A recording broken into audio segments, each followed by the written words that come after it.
आज हम चर्चा करेंगे स्थिर क्वाथी मिश्रण। स्थिर क्वाथी मिश्रण, स्थिर क्वाथी मिश्रण पढ़े। इससे पहले कल हमने आदर्श विलयन के दो प्रकार पढ़े थे। कौन से थे दो प्रकार आदर्श विलयन के? धनात्मक विचलन प्रदर्शित करने वाले अनादर्श विलयन, और दूसरा ऋणात्मक विचलन प्रदर्शित करने वाले अनादर्श विलयन। बिल्कुल ठीक है। अच्छा, इसमें धनात्मक विचलन प्रदर्शित करने वाले में आपने क्या किया?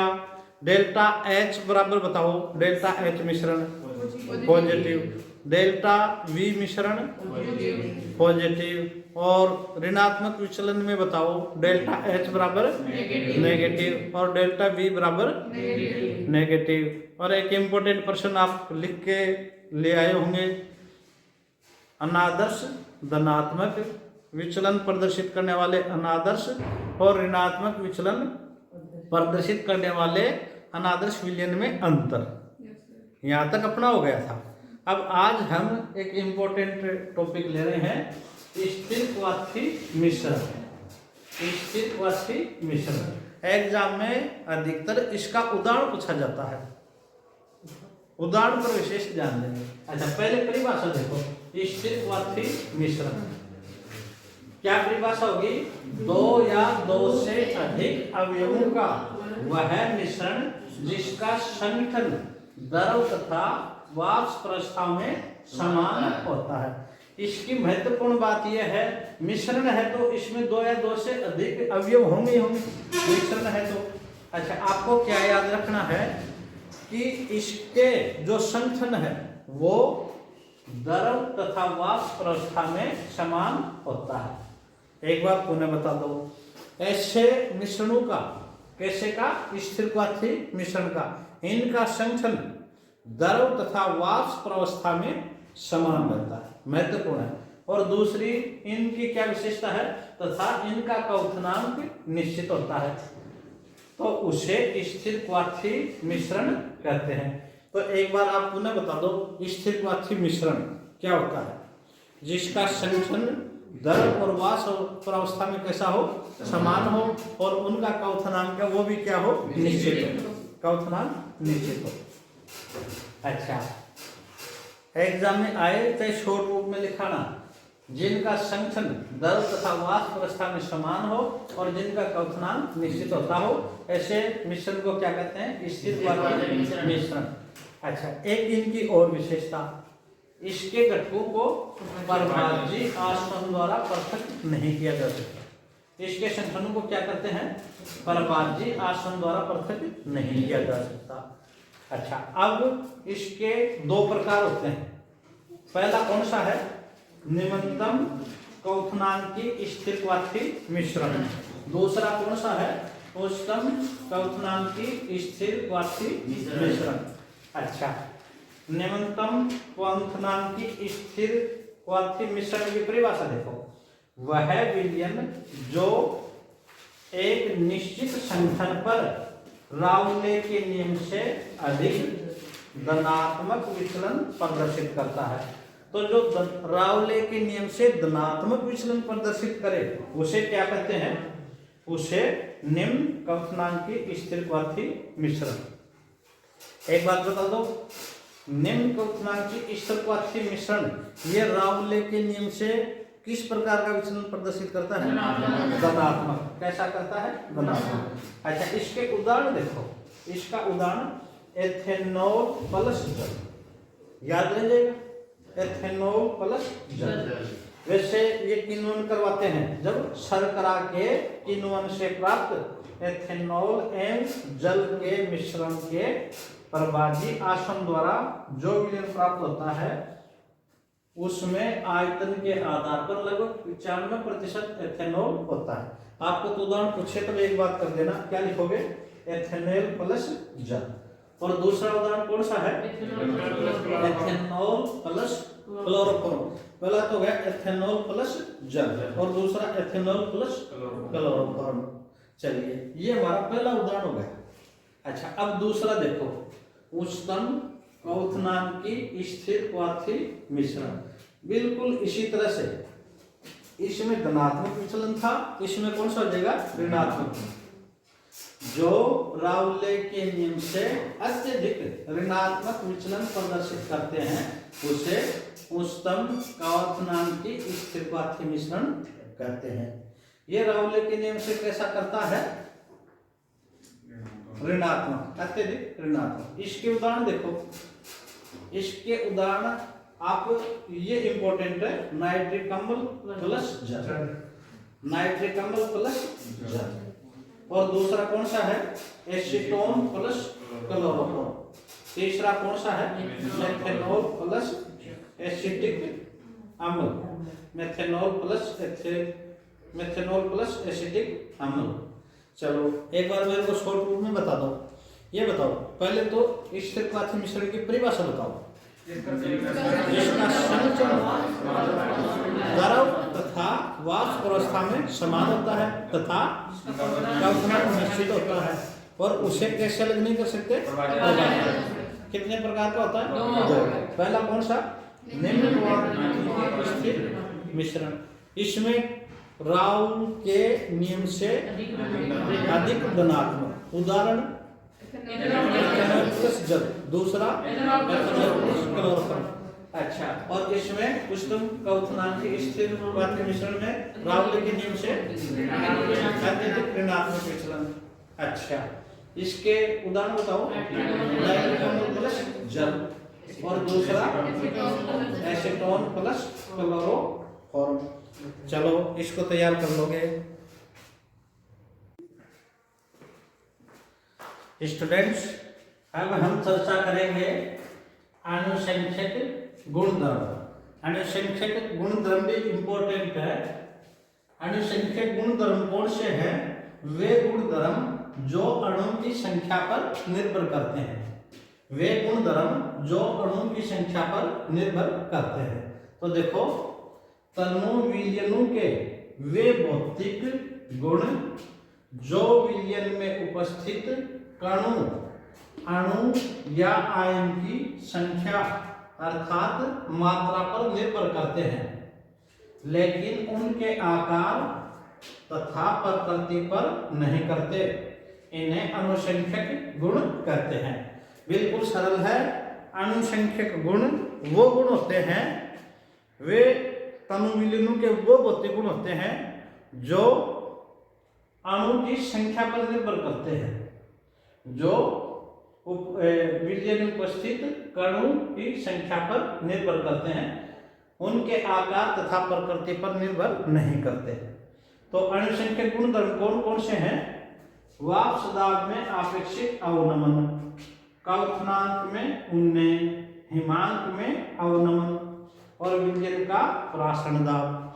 ये इंपॉर्टेंट है, एग्जाम में लगभग एक आ जाता है, तो इनको वो ध्यान से समझेंगे।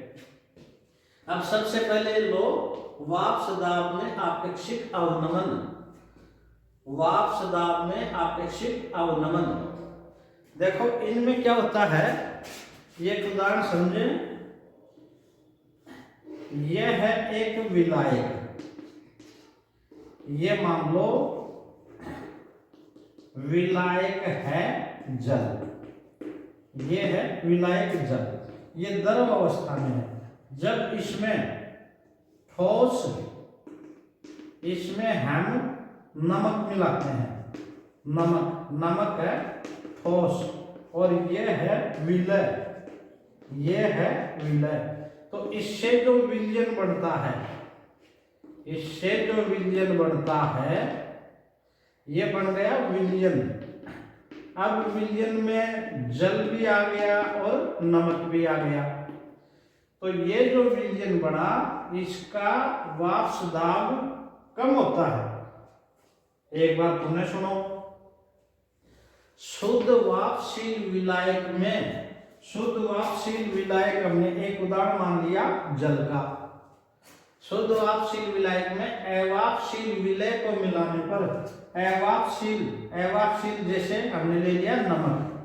यहाँ इसका एक मतलब होता है, नमक है वो वाष्पशील नहीं होता, अवापशील विलय को मिलाने पर उसके वाष्प दाब में कमी आ जाती है, इसे वाष्प दाब का अवनमन कहते हैं। तो इस विलयन के वाष्प दाब में कमी आ जाती है और जिसे वाष्प दाब का अवनमन कहते हैं। इसको समझने के लिए जैसे वाष्प दाब जो होता है, वाष्प दाब क्या होता है ये हम पहले पढ़ चुके थे।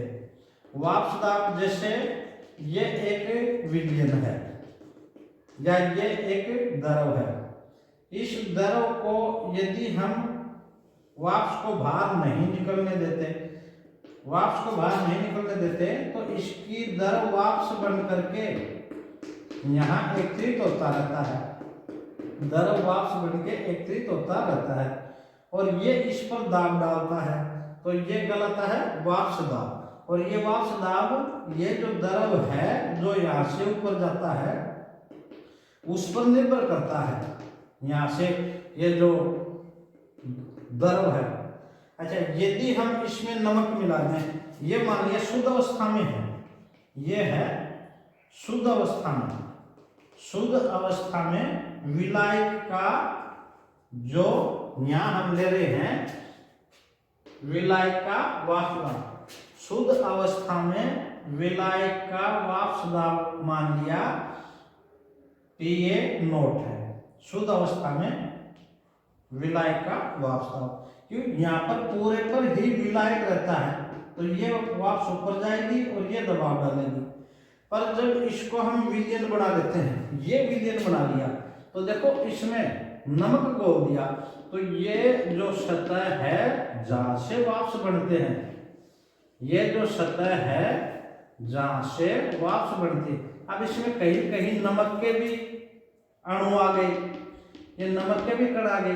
तो अब जहां जहां नमक के कण है वो शुद्ध विलायक के कणों की संख्या कम होगी, तो यहाँ जो वाष्प बढ़ेगी, ये जो वाष्प बढ़ेगी, ये जो नमक के कण हैं वो वाष्पित नहीं होंगे, वो वाष्पित नहीं होंगे। तो यहाँ जो विलयन है उसके वाष्प दाब में कमी आ जाती है और इसे ही बोलते हैं वाष्प दाब का अवनमन। एक बार पुनः सुन लो, शुद्ध वाष्पशील विलयन में अवाष्पशील विलय को मिलाने पर उसके वाष्प दाब में कमी आ जाती है, इसे वाष्प दाब का अवनमन कहते हैं। अब देखो ये वाष्प दाब का अवनमन क्या हो गया, PA0 माइनस PA।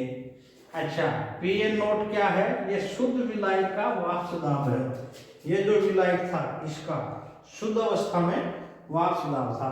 PA ये विलयन का वाष्प दाब है, ये इस विलयन का वाष्प दाब।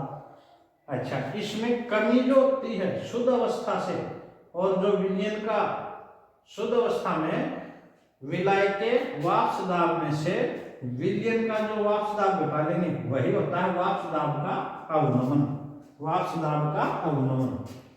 अब देखो एक होता है वाष्प दाब का आपेक्षिक अवनमन। ये आपेक्षिक अवनमन क्या होता है, वाष्प दाब का अवनमन वह शुद्ध विलायक का वाष्प दाब के अनुपात को आपेक्षिक अवनमन कहते हैं। तो आपेक्षिक अवनमन का सूत्र हो गया, ये तो ऊपर तो हम ले लेंगे वाष्प दाब का अवनमन, ये हमने अवनमन दिया है PA0 minus PA।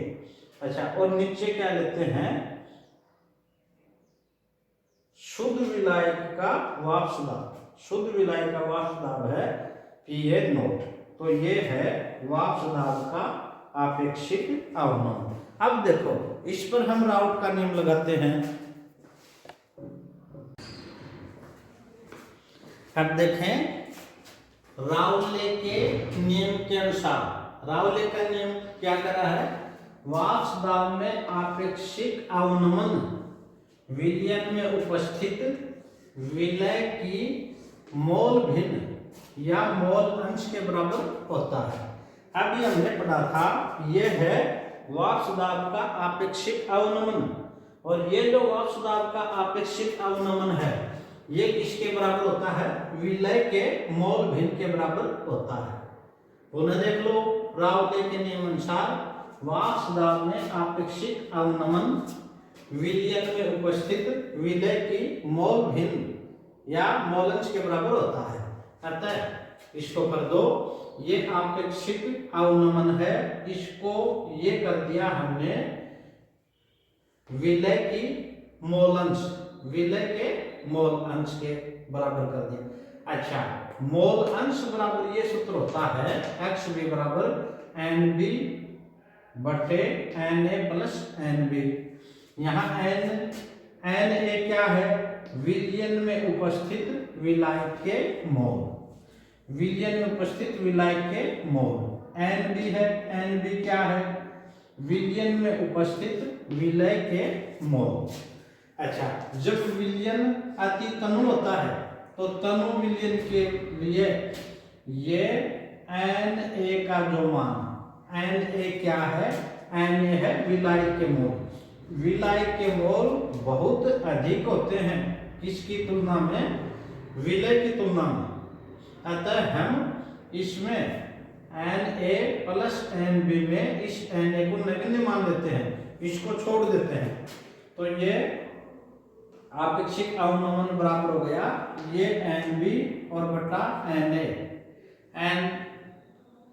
N B बटा एन ए। अच्छा, यहाँ देखो एन बी को हमने छोड़ दिया, क्यों छोड़ दिया? ये विलयन में उपस्थित विलय के मोल हैं और तनु विलयन के लिए इनकी मात्रा बहुत कम होती है। अब ये मोलों की संख्या है और मोल बराबर एक सूत्र होता है। मोल बराबर क्या सूत्र होता है? मोल बराबर द्रव्यमान बटा मोलर द्रव्यमान, मोलर द्रव्यमान।